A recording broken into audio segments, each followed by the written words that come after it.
Hello students, કેમ છો બધા? હું છું મૌલિક પટેલ અને તમે જોઈ રહ્યા છો સર્વત્ર ફિઝિક્સ. તો લાસ્ટ આપણા લેક્ચરની અંદર આપણે સમજ્યા હતા સમસ્થિતિમાન પૃષ્ઠો કેવી રીતે દોરી શકાય, એના બેઝિક કોન્સેપ્ટ એ બધાની આપણે વાત કરી હતી. હવે આજનો આપણો ટોપિક જે છે એનું નામ છે 2.6.1 વિદ્યુત ક્ષેત્ર એટલે કે E અને વિદ્યુત સ્થિતિમાન એટલે કે V એમની વચ્ચેનો સંબંધ આપણે મેળવવાનો છે. વિદ્યુત ક્ષેત્ર E અને વિદ્યુત સ્થિતિમાન V વચ્ચેનો સંબંધ કે જે સંબંધનો ઉપયોગ આપણે ઘણા બધા MCQમાં, દાખલામાં એ બધામાં કરવાનો છીએ. ચલો હવે આનું ડેરિવેશન કેવી રીતે કરવું એ આપણે સમજીએ. સૌથી પહેલી એ વાત તમને કહી દઉં કે આપણા ડેરિવેશનમાં જે ચિહ્નો આવશે એ તમારી NCERTમાં જે ચિહ્નો આપેલા છે એના કરતાં થોડા ડિફરન્ટ આવશે, પણ લાસ્ટ જે આન્સર મળશે એ તો આપણને એ જ મળશે. પણ NCERTમાં જે રીતે આપેલું છે એમાં શરૂઆતમાં ચિહ્નો ઊંધા લીધા છે અને પાછળથી આપણે પછી એને વિરુદ્ધ ચિહ્નો કરીને ચેન્જ કરવા પડે છે. એ બધામાં આપણને કન્ફ્યુઝન થશે. એટલા માટે પહેલેથી જ આપણે નિયમ પ્રમાણે જે ચિહ્નો આવતા હોય એ જ ચિહ્નો લઈશું અને આખું ડેરિવેશન કરીશું. બરાબર? તો આ પ્રશ્ન તમારા માટે તમારા રેફરન્સ અથવા NCERT કરતાં થોડો ડિફરન્ટ થશે આપણા ચિહ્નના સ્વરૂપમાં. બરાબર? પણ છેલ્લો આન્સર તો આપણને એ જ મળશે. ઇઝીલી આ ક્વેશ્ચનને કેવી રીતે સમજી શકાય એની અંદર આપણે આ વાત કરીશું. તો ચલો, આપણો કોન્સેપ્ટ જે છે એમાં વિદ્યુત ક્ષેત્રની વાત છે અને વિદ્યુત સ્થિતિમાનની વાત છે. બે વસ્તુની વાત છે આની. ક્ષેત્રની વાત હોય ત્યારે પહેલા ક્ષેત્ર દોરી દેવું પડે, પછી આગળનું કામ આપણે વિચારી શકાય. ધારો કે આપણી પાસે આ એક સમાન વિદ્યુત ક્ષેત્ર છે. આ એક સમાન વિદ્યુત ક્ષેત્ર છે. તો આ છે વિદ્યુત ક્ષેત્ર E. હવે આની અંદર V ની પણ વાત કરવી છે, આપણે વિદ્યુત સ્થિતિમાનની વાત કરવી છે. તો આ કોન્સેપ્ટની અંદર આપણે સમસ્થિતિમાન પૃષ્ઠ જે શીખી ગયા છીએ એનો ઉપયોગ કરીશું. આપણે એક આકૃતિ આગળ દોરી હતી. સમસ્થિતિમાન પૃષ્ઠ જે છે એ સમાન વિદ્યુત ક્ષેત્રમાં કેવી રીતે આવેલા હોય છે. તો આપણી આકૃતિ કંઈક આ રીતના હતી કે આ એક પૃષ્ઠ હતું, આ એક પૃષ્ઠ હતું. આ પૃષ્ઠને આપણે નામ આપ્યું હતું પૃષ્ઠ A, કે જેનું પરનું સ્થિતિમાન આપણે આગળ વાત કરી ગયા હતા કે VA જેટલું છે. કંઈક એનું સ્થિતિમાન હશે, નામ શું આપી દીધું? VA. હવે આ પૃષ્ઠથી બાજુમાં થોડા અંતરે બીજું એક પૃષ્ઠ છે, બીજું એક પૃષ્ઠ છે. અને આ જે પૃષ્ઠ છે એને આપણે નામ આપ્યું હતું B. તો આ છે પૃષ્ઠ B. આના પર પણ કંઈક સ્થિતિમાન હશે. ધારો કે આપણે આને કહી દઈએ VB. બરાબર? તો આપણી આકૃતિ ઓલરેડી આગળ આપણે આવી શીખી ગયા છીએ. સમાન વિદ્યુત ક્ષેત્ર માટે સમસ્થિતિમાન પૃષ્ઠો. બસ એ જ આકૃતિનો આપણે ઉપયોગ કરીશું અને આપણું ડેરિવેશન થશે. તમારી રેફરન્સમાં કે NCERTમાં જે આકૃતિ આપેલી છે એના કરતાં થોડી ઇઝી આકૃતિ દોરવાનો અહીંયા આગળ ટ્રાય કર્યો છે, તો ઇઝીલી તમે લોકો સમજી શકશો. બરાબર? પહેલામાં આકૃતિ થોડી ઉપર નીચે ડ્રો કરવાનો ટ્રાય કરેલો છે એટલે થોડું કન્ફ્યુઝન થાય છે. આની અંદર કન્ફ્યુઝન લગભગ તમને થશે નહીં. ચલો, હવે આમના સ્થિતિમાન આપણે પ્રોપરલી જોવા જઈએ તો કેવું હોય કે ભાઈ અહીંયા આગળથી ક્ષેત્રની શરૂઆત થાય છે. જ્યાંથી ક્ષેત્રની શરૂઆત થાય ત્યાં નજીકના વિસ્તારમાં સ્થિતિમાન વધારે હોય. તો ધારો કે V એ આગળ જે સ્થિતિમાન છે એ સમજી લો કે V જેટલું છે. તો એ બિંદુ આગળનું સ્થિતિમાન V જેટલું છે. હવે તમે ક્ષેત્રની દિશામાં આગળ જાઓ છો. ક્ષેત્રની દિશામાં આગળ જાઓ એટલે કે અંતર વધે છે. અંતર વધે તો સ્થિતિમાન ઘટે. તો VB, B બિંદુ પાસેનું જે સ્થિતિમાન, મતલબ કટ, તો સપાટી B એટલે કે સમસ્થિતિમાન પૃષ્ઠ B આગળનું સ્થિતિમાન કેટલું હશે? તો આ V જેટલું તો નહીં હોય, V કરતાં થોડું ઓછું હશે. અને ઓછું કેટલું હશે? તો ધારો કે -ΔV. તો અહીંયા આગળ સ્થિતિમાન કેવું લખાય? V -ΔV. જેમ કે અહીંયા આગળ ધારો કે 20 છે અને અહીંયા આગળ છે ધારો કે 18. તો આપણે શું લખાય? આ 20 છે, આ 18 છે, પણ આપણે કિંમતો નથી લખવી, આપણે લખવું છે જનરલ સ્વરૂપ. તો અહીંયા આગળ ધારો કે 20 હતું અને અહીંયા આગળ 18 લખવું હોય પણ 20ના સ્વરૂપમાં, તો શું લખાય? 20 - 2. 20 - 2 એટલે 18. તો બસ અહીંયા આપણે એવું જ કામ કર્યું છે કે અહીંયા સ્થિતિમાન V છે, અહીંયા એના કરતાં ઓછું છે.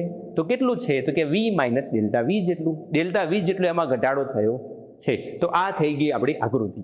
તો સમાન વિદ્યુત ક્ષેત્રમાં બે સમસ્થિતિમાન પૃષ્ઠ છે A અને B. A આગળ આપણું સ્થિતિમાન છે V જેટલું અને B આગળ સ્થિતિમાન છે V - ΔV જેટલું. તમારી NCERTમાં અહીંયા આગળ પ્લસ આપેલો હશે, આપણે શરૂઆતથી જ માઇનસ લઈશું કેમ કે ખરેખર તો માઇનસ જ આવે. આમ આ દિશામાં આગળ વધો, વિદ્યુત ક્ષેત્રની દિશામાં આગળ વધો એમ સ્થિતિમાન હંમેશા ઘટે છે, એટલા માટે -ΔV લખાય. ખોટું અત્યારે હાલ પ્લસ લખીને પાછળથી માઇનસ કરવું એના કરતાં નિયમ પ્રમાણે જ આપણે લઈશું. ચલો હવે વિદ્યુત સ્થિતિમાન આપણે આની અંદર ઇન્ટ્રોડ્યુસ કરાવવું છે. તો એના માટે શું કરીશું, આપણે અહીંયા આગળ જે પૃષ્ઠ બી છે એના કેન્દ્ર ઉપર એક એકમ ધન વિદ્યુતભાર લઈ લઈએ.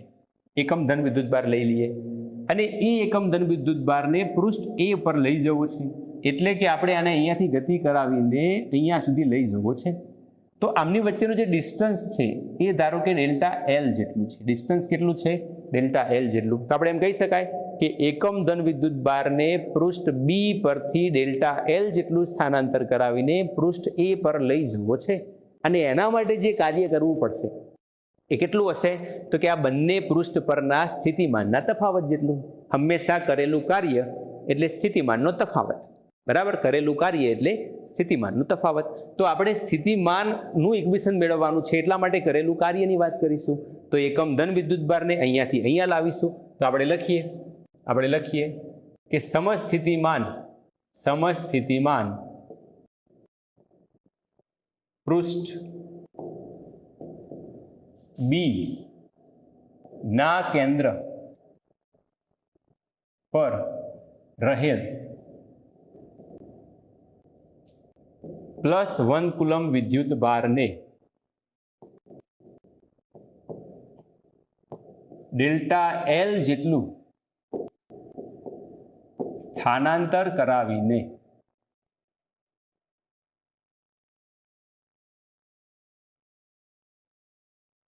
સમસ્થિતિમાન પૃષ્ઠ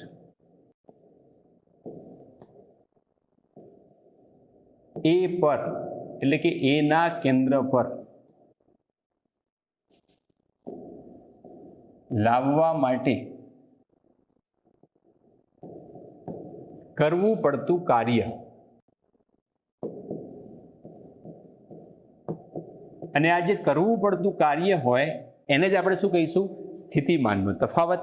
એટલે આપણે લખી શકાય કે કાર્ય W એટલે કે સ્થિતિમાનનો તફાવત delta V is equal two, હવે કાર્ય કેટલું લખાશે? તો સ્થિતિમાનનું ઇક્વેશન આપણે આગળ એક શીખી ગયા છીએ. તમે યાદ કરો, આગળ સ્થિતિમાનનું સંકલન સ્વરૂપમાં આપણું એક ઇક્વેશન હતું. એ શું હતું? સંકલન E.dl. સ્થિતિમાન માટેનું ઇક્વેશન છે E.dl. પણ સંકલન એમાં કર્યું હતું કેમ કે અનંત અંતરેથી આપેલા બિંદુએ લાવવો હતો, બહુ જ લાંબુ અંતર હતું.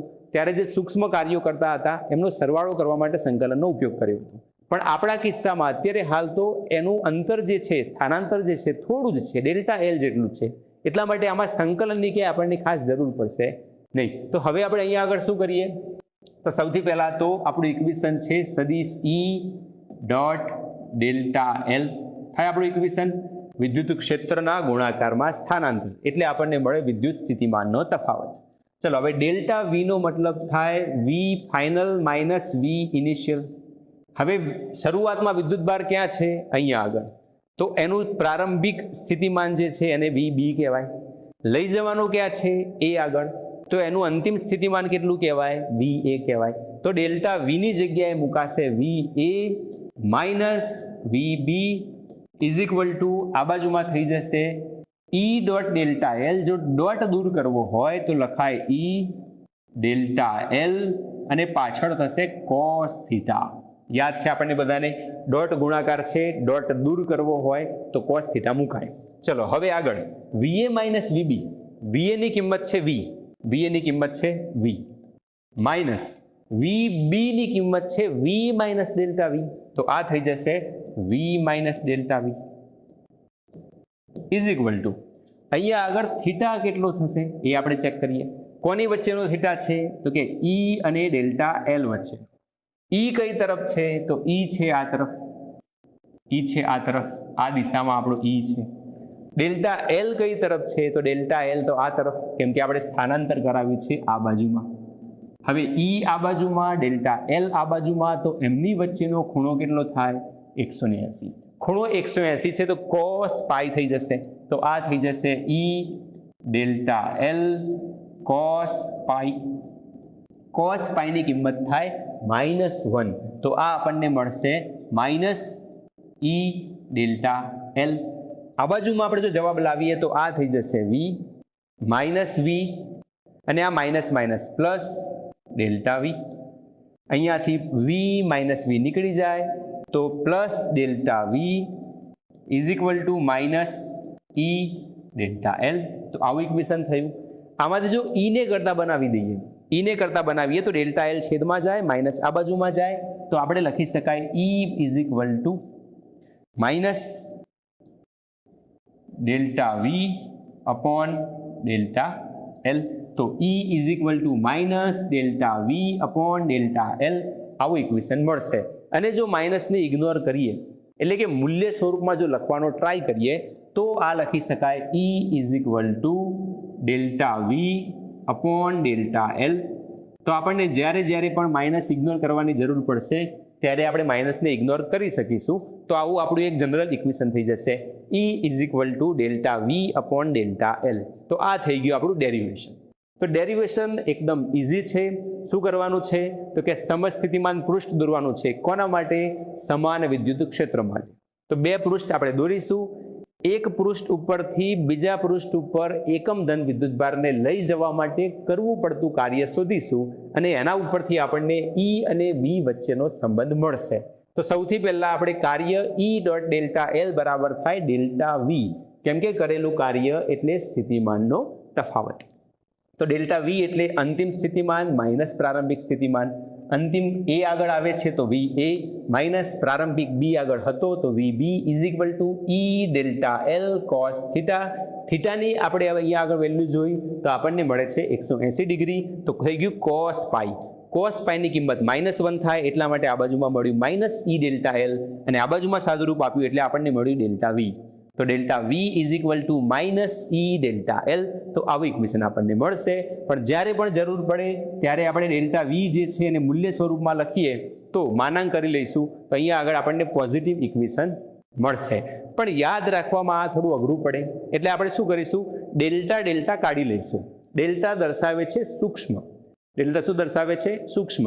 અત્યારે સૂક્ષ્મ કાઢી લઈએ તો ઇક્વેશન આપણે આ રીતે યાદ રાખવાનું કે ઈ ઇઝ ઇક્વલ ટુ વી છે ઉપર અને નીચે એલ છે, અંતર લંબાઈ જે પણ વિચારીએ તો E is equal to V upon L અથવા એલની જગ્યાએ ડી પણ લઈ શકાય. તો વી ઈ બરાબર વી બાય ડી એવું પણ આપણે ઇક્વેશન બોલી શકીએ છીએ. તો આ થઈ ગયો ઈ અને વી વચ્ચેનો સંબંધ દર્શાવતું એક સમીકરણ.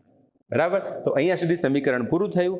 હવે એના ઉપરથી બે મુદ્દા આપણે ખાસ જોવાના છે. શું જોવાના છે તો કે વિદ્યુત ક્ષેત્રની દિશામાં આગળ વધતા વિદ્યુત સ્થિતિમાન ઘટે છે. વિદ્યુત ક્ષેત્રની દિશામાં આગળ વધતા વિદ્યુત સ્થિતિમાન ઘટે છે. તો શું કામ આપણે આવું કીધું એ ચેક કરવું હોય તો આકૃતિમાં આપણે જોઈ શકાય. આકૃતિમાં આપણે આગળ પણ વાત કરી કે આપણું વિદ્યુત ક્ષેત્ર જ્યાંથી ચાલુ થાય ત્યાં આગળ આપણું સ્થિતિમાન મહત્તમ હોય. જેમ જેમ ક્ષેત્રમાં તમે આગળ જશો એમ એમ અંતરમાં વધારો થશે. અંતર વધે તો સ્થિતિમાનનું આપણું સૂત્ર છે V બરાબર કે ક્યુ બાય આર. તો આપણું ઇક્વેશન છે V ઇઝ ઇક્વલ ટુ કે ક્યુ બાય આર. હવે જો ક્ષેત્રની દિશામાં તમે આગળ જાઓ એટલે કે આર વધે છે તો સ્થિતિમાનમાં શું થાય છે? ઘટાડો થાય છે. તો ક્ષેત્રની દિશામાં આગળ વધો એટલે અંતર વધે તો સ્થિતિમાનમાં ઘટાડો થાય છે. તો આ લાઈન યાદ રાખજો. આપણે ઘણા બધા MCQમાં આનો ઉપયોગ કરી શકીએ. બરાબર. એના પછી એકમ લંબાઈ દીઠ વિદ્યુત સ્થિતિમાન એટલે વિદ્યુત ક્ષેત્ર. હવે આ કેવી રીતે બોલી શકાય? તો આપણું ઇક્વેશન આપણે હાલ જ જોયું E is equal to V upon L. આ જે ઇક્વેશન મળ્યું એના ઉપરથી આપણે આવા શબ્દો બોલી શકાય. કેવી રીતે બોલી શકાય? છેદવાળા પદને હંમેશા એકમ કહી દેવાનું. છેદવાળા પદને હંમેશા શું કહેવાનું? એકમ. જ્યારે પણ કોઈ વ્યાખ્યા બોલવી હોય ત્યારે હંમેશા છેદના પદને એકમ કહેવું પડે. હવે કેવું બોલાશે તો કે એકમ લંબાઈ દીઠ. વી એટલે શું છે? વિદ્યુત સ્થિતિમાન. એકમ લંબાઈ દીઠ વિદ્યુત સ્થિતિમાન એટલે વિદ્યુત ક્ષેત્ર. તો જો છે અહીંયા આગળ એકમ લંબાઈ દીઠ વિદ્યુત સ્થિતિમાન એટલે વિદ્યુત ક્ષેત્ર. તો આવી રીતે આપણે આ જે શબ્દો છે એને સમજી શકીએ છીએ. તો આજનો આપણો ટોપિક હતો ઈ અને વી વચ્ચેનો સંબંધ મેળવવાનો. તો આપણે સંબંધ મેળવી લીધો. ચલો આ પ્રશ્નમાં કોઈને પણ ક્યાંય કન્ફ્યુઝન હોય તો કમેન્ટ કરીને પૂછી લેજો, અને જો કન્ફ્યુઝન ના હોય, ખૂબ જ સારી રીતે સમજાઈ ગયું હોય તો શું કરવાનું છે તમને ખબર જ છે, બરાબર. તો ફરીને કહેવું ના પડે, તમારા ફ્રેન્ડ સાથે, તમારી બહેનપણીઓ સાથે, બધાની સાથે શેર કરી દો એટલે એ પણ સારી રીતે સમજી શકે, બરાબર. સારું, તો નેક્સ્ટ ટાઈમ બીજા એક ટોપિક સાથે મળીશું. ત્યાં સુધી શીખતા રહો. Good bye.